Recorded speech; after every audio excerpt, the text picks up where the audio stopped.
Hello दोस्तों, आज मैं आपको सिविक्स चैप्टर का संविधान चैप्टर शुरू करने जा रहा हूं, जो कि सिविक्स का ये मेरा पहला वीडियो होगा, जिसमें संविधान के बारे में हर चीज़ें बताई गई है। संविधान कैसे बना, हमारे देश के लिए ये क्यों जरूरी हो गई, तो ये सारी चीज़ों को हम इस वीडियो में पूरा अच्छी तरीके से देखेंगे। अच्छा, एक बात बताइए, भारतीय संविधान बनाने की क्यों जरूरत पड़ गई? ऐसा क्या चीज़ हो गया कि इतना बड़ा संविधान को बनाना पड़ा? कारण यह था कि हमारा देश 300 या 250 वर्षों के अंग्रेजों के गुलाम के अंतर्गत रहा, जिसके चलते हमारा देश के लोग तंग आ चुके थे। धीरे धीरे बहुत संघर्ष करने के बाद भारत में बहुत दिनों तक के बाद ये आज़ादी हमको मिली है। ऐसा करने पर भारत में जब देश के छोटे बड़े सारे लोग, बड़े बड़े नेताओं लोग ने भी देश की आज़ादी के लिए लड़ाइयाँ लड़ी। इन आज़ादियों से जब हमारा देश अंग्रेजों से जब ये मुक्त हो गया, तो देश को चलाने के लिए कुछ कानून की व्यवस्था की जरूरत पड़ी। देश हमारा अगस्त 1947 ईस्वी में ही आज़ाद हो गया था, लेकिन देश को चलाने के लिए कानूनी व्यवस्था ही जरूरी होता है, जो कि एक संविधान के अंतर्गत ये लिखी जा सकी है। तो ऐसी स्थिति में संविधान किस तरह से बना, इसके लिए कब दिमाग में आया कि भाई संविधान को बनाना चाहिए, उन सारे टॉपिक पर हम लोग चर्चा करेंगे। सबसे पहले संविधान जब हम लोग को बनाया गया था, तो एम एन राव द्वारा जी, एम एन राव थे, उन्होंने 1934 ईस्वी में सर्वप्रथम इनके मन में विचार आया कि भारत का एक संविधान होना चाहिए। सर्वप्रथम यही बताए थे कि संविधान सभा की प्रथम मांग जो थे मई 1934 ईस्वी में एम एन राव के द्वारा ही की गई थी कि भारत में भी एक संविधान होना चाहिए। उसके बाद भारतीय राष्ट्रीय कांग्रेस ने, जो कि आपको पता है कि भारतीय राष्ट्रीय कांग्रेस का स्थापना 1885 ईस्वी में ही हो गया था, लेकिन ये कांग्रेस जो थे पार्टियां थी, बहुत दिनों तक ये भारत में शासन करती रही। तो उन्होंने, जो भारतीय राष्ट्रीय कांग्रेस ने भी पहली बार आधिकारिक रूप से भारत के संविधान होने का गठन किया और मांग की 1935 ईस्वी में। इसके बाद जब इन्होंने मांग की, तो अंग्रेजों से मांग किया, क्योंकि हमारा देश अंग्रेज को अभी भी गुलाम था, तो अंग्रेजों से मांग किया कि भाई हमारा भी संविधान होना चाहिए। तो इन्होंने अंग्रेजों द्वारा 1940 ईस्वी में इस प्रस्ताव को स्वीकार कर लिया गया। लेकिन अंग्रेज यह चाहते थे कि यह स्वीकार, क्योंकि 1939 से लेकर 1945 तक द्वितीय विश्व युद्ध चलता रहा, तो उन्होंने सोचा कि नहीं, इस जो द्वितीय विश्व युद्ध खत्म हो जाएगा तो इन प्रस्ताव को स्वीकार कर लिया जाएगा। लेकिन इन्होंने ऐसा एक प्रस्ताव लाया, जिसे अगस्त प्रस्ताव के नाम से जाना जाता है, इसे क्रिप्स मिशन भी कहा जाता है, जो भारत में ये तो लाया गया, लेकिन भारत में कुछ लोग ऐसे थे जो इसका बहिष्कार किए। जैसे आपको पता है कि क्रिप्स प्रस्ताव 1940 ईस्वी में आया था, जिसे क्रिप्स प्रस्ताव या अगस्त प्रस्ताव के नाम से जाना जाता है। ये 1940 ईस्वी में आया था। इस प्रस्ताव को मुस्लिम लीग ने ठुकरा दिया। पता है क्यों ठुकरा दिया? क्योंकि मुस्लिम लीग वाले चाहते थे कि भारत में हमारा एक अलग मुल्क होगा, भारत का एक अपना संविधान होगा, मेरा अपना संविधान होगा। तो मुस्लिम लीग वाले ने इस प्रस्ताव को ठुकरा दिया। अंग्रेज बेचारे सोचने लगे कि एक ऐसा प्रस्ताव लाया जाए जो कि भारत के दोनों पार्टियों के लिए, यानी मुस्लिम लीग वालों के लिए और भारत में जो राष्ट्रीय कांग्रेस के जो लोग थे उन लोगों के लिए, यानी सबके लिए वो प्रस्ताव लाभकारी हो सके, ऐसा अंग्रेज सोचने लगे। तो अंग्रेजों ने एक ऐसा प्रस्ताव भेजा जिसे हम कैबिनेट मिशन के नाम से जाना जाता है। अंग्रेज द्वारा भेजा गया जो मिशन था, जिसे कैबिनेट मिशन के नाम से जाना जाता है। ये नवंबर 1946 ईस्वी में इनके द्वारा संविधान सभा का गठन किया गया। यानी कहा जा सकता है कि भारतीय संविधान का गठन जो है कैबिनेट मिशन के द्वारा नवंबर 1946 ईस्वी में इसका गठन किया गया। जब संविधान गठन कर दिया गया, तो उस समय कुछ सदस्यों की जरूरत थी, क्योंकि भारत में जब सदस्य नहीं रहेंगे तो संविधान सभा का बैठक कौन करेगा, और बैठक इतना बड़ा संविधान लिखना है, बनाना है, करना है, तो कुछ सदस्यों की जरूरत है। क्योंकि संविधान का मतलब होता है कि देश में जितने भी जनसंख्या है, देश के लोग रहते हैं, उनके विचार से ही कोई कानून को बनाया जाए। यानी कि देश में जो भी कानून बनता है हमारे देश की जनता के हिसाब से बनता है, क्योंकि हमारा देश शुरू से लोकतांत्रिक देश रहा है, तो देश की जनता के हिसाब से कानून बनाया जाए। इसलिए देश के कुछ सदस्यों ने मिलकर संविधान सभा का गठन किया। जब पहली बार संविधान सभा का गठन किया गया था, उस समय कुल सदस्य थे 389। 389 में 296 जो थे वो ब्रिटिश भारत के थे। ब्रिटिश भारत क्यों कहा जाता था? क्योंकि भारत में ब्रिटिशों का राज था, इसीलिए भारत को ब्रिटिश राज कहा जाता था। तो उसमें से 296 जो थे वो ब्रिटिश भारत के थे। 93 जो था 93, ये देसी रियासतें थी। देसी रियासतें क्या होता है आपको पता है कि जब भारत शुरू से जब गुलाम रहा तो राजाओं ने इस पर अधिकार कर रखा था, जो कि अपने अपने मुल्क को ये लोग रियासत में बांट चुके थे। शुरू से को पता है कि भारत में 566 गो रियासत था, यानी कि 566 रियासतों में अलग अलग राजाओं ने शासन करता था। उसके बावजूद भी, इतना सारा राजा होने के बावजूद भी अंग्रेज जो थे हमारे देश पर अधिकार किए। इन राजाओं के पास अपना सैनिक होते हुए भी हमारे देश में अंग्रेजों ने राज किए। ऐसा क्या था इन राजाओं ने कि हमारे एक अंग्रेज को यहाँ से नहीं भगा सके। यानी कुछ इन लोगों का भी था, क्योंकि राजा लोग, हर लोग यही चाहता था कि भाई अपना मतलब है, राजा है, सारा सुख शांति हमको मिल ही रहा है, क्या प्रॉब्लम है, भारत के आम जनता इससे तकलीफ झेल रही है, वो जाने, हमको क्या मतलब है। इसीलिए अंग्रेज जो लोग थे इनका फायदा उठाते थे। इनके सैनिक लोग कभी अंग्रेज के खिलाफ नहीं बोल पाते थे, इसीलिए हमारे देश पे इन्होंने इतना सा अत्याचार किया। तो उस समय जो था, कहा जा सकता है कि 296 तो ब्रिटिश भारत से, 93 देसी रियासत से। मामूली तौर पर देखा जाए मोटा मोटी तो भारत के 10 लाख लोगों में से एक सीट को आवंटित किया गया।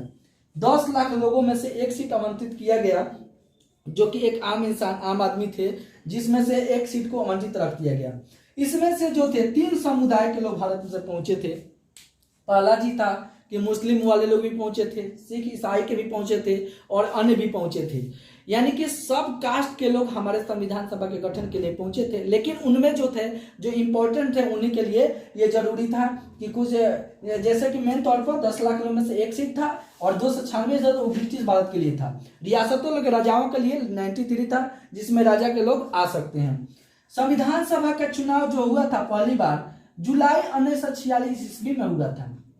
जो संविधान सभा का पहला चुनाव किया गया वो कब किया गया था? जुलाई 1946 ईस्वी में। जब भारत का संविधान का जब चुनाव हो गया, उसके बाद जब इसमें कुछ संविधान के जब चुनाव होने के बाद बैठक की गई, तो जिसमें भारतीय राष्ट्रीय कांग्रेस के 208 को जो थे सीट आवंटित किया गया था। मुस्लिम लीग का जो था वो 73 गो था। छोटे कास्ट, जो छोटे लोग जो थे, छोटे समूह के जो लोग थे, इसमें 15 सीटें थी। इसमें महिलाओं का भी 15 सीटों का योगदान दिया गया था। देशी रियासतें जो थी उसमें 93 यानी कि 93 संविधान सभा से 93 को सीट इन देशी रियासतों के लिए किया गया था। ये चुनाव के बाद ये अंतिम फैसला था कि अब संविधान को बना देना है। लेकिन बात यह था कि 93 को जो ये दिया गया, ये लोग संविधान सभा से दूर हो गए। कारण यह था कि संविधान से दूर होने का, क्योंकि ये लोगों को कोई प्रॉब्लम नहीं था अंग्रेज से, ये नहीं चाहते थे कि संविधान बने, ये लोग अपना राज करने में व्यस्त थे। इन लोगों को कोई तकलीफ नहीं था, ना अंग्रेज से तकलीफ था, हम लोगों को तकलीफ था। हमारे दादा परदादाओं जो कि हमारे देश में अंग्रेजों के गुलाम बने हुए थे, उन लोगों को तकलीफ था। तो ये 93 लोग जो थे इनसे दूर हो गए कि हमको संविधान सभा में नहीं रहना है। तो इसीलिए मतलब उसके बाद जो बचा हुआ था, उसके बाद इसकी बैठक की गई। जब पहली बैठक संविधान की गई, उसमें 9 दिसंबर 1946 ईस्वी को पहली बैठक संविधान सभा की कब की गई? 9 दिसंबर 1946 ईस्वी को संविधान सभा की पहली बैठक की गई। अब पहली बैठक तो की गई, लेकिन इसमें मुस्लिम लीग वाले बहिष्कार कर दिए। कारण यह था कि मुस्लिम लीग वाले चाहते थे कि हमारा एक अलग मुल्क होना चाहिए, हम संविधान सभा में भाग नहीं लेंगे।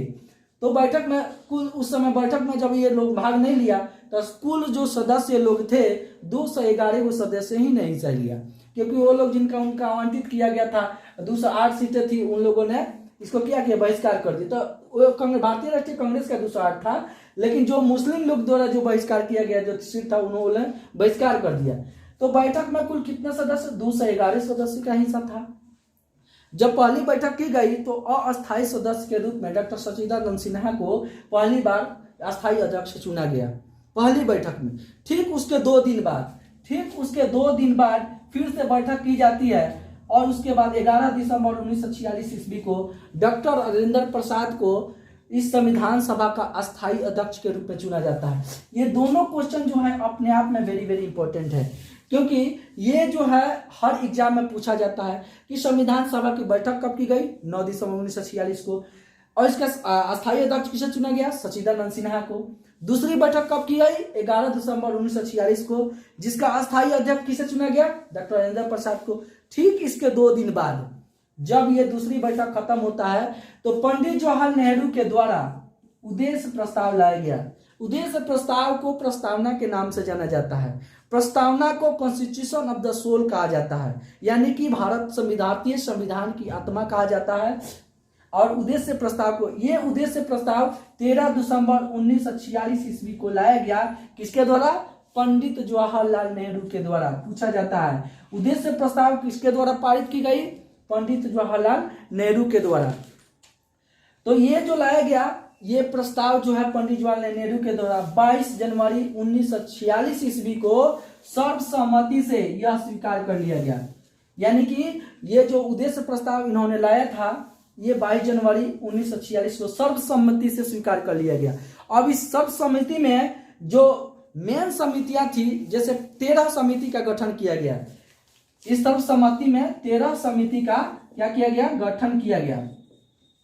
तो इस समिति के 13 गो में से मेन प्रमुख है, जिसमें एक संचालन समिति था, एक प्रारंभ समिति था, एक संघीय समिति था।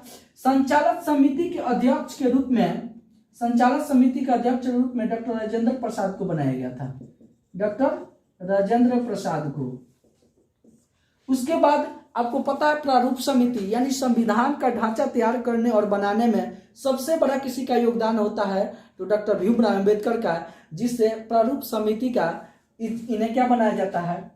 अध्यक्ष बनाया जाता है। तो ये भीमराव अंबेडकर जी थे। उसके बाद संघीय समिति का जो अध्यक्ष है वो जो है पंडित जवाहरलाल नेहरू को, यानी कि PTJN लिख सकते हैं। पंडित जवाहरलाल नेहरू को संघीय समिति का अध्यक्ष बनाया गया।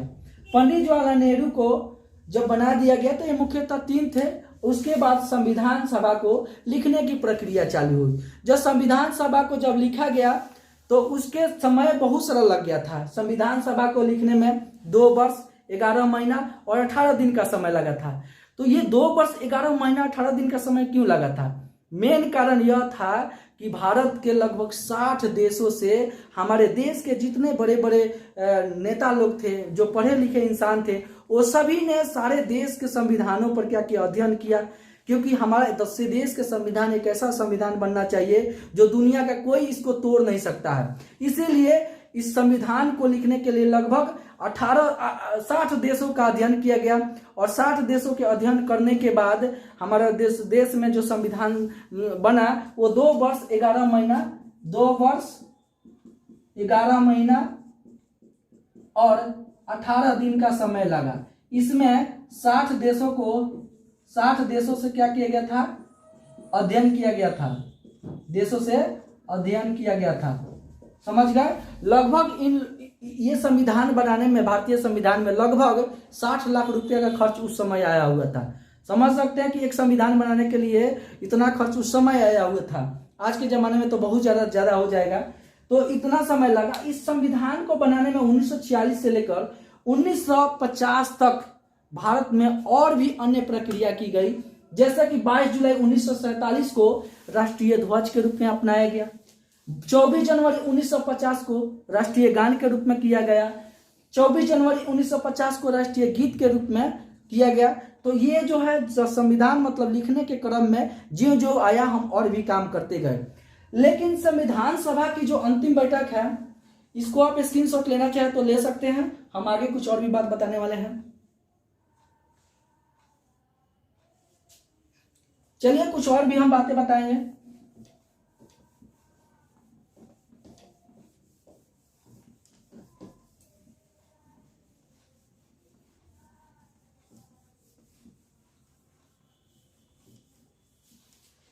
भारतीय संविधान जब बनकर तैयार हुआ उसके पहले हमारा देश के संविधान जो है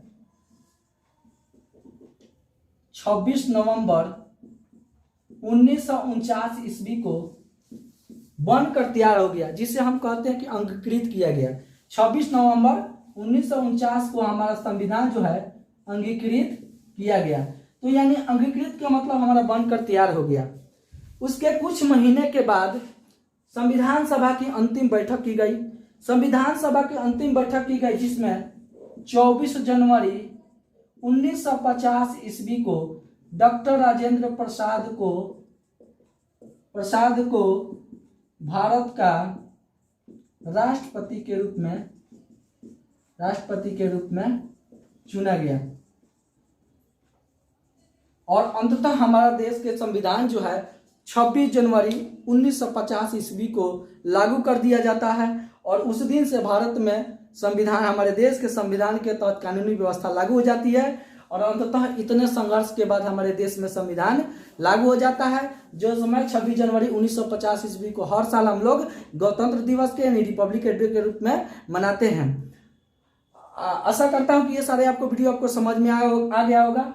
अगर समझ में आ गया हो तो वीडियो को, चैनल को सब्सक्राइब करें, लाइक करें और फिर मिलते हैं नेक्स्ट क्लास में। ये मेरा संविधान का पहला चैप्टर है। आगे मैं इसमें जो भी बातें होंगी उसको आगे लेकर मैं अगले वाले वीडियो में आऊंगा।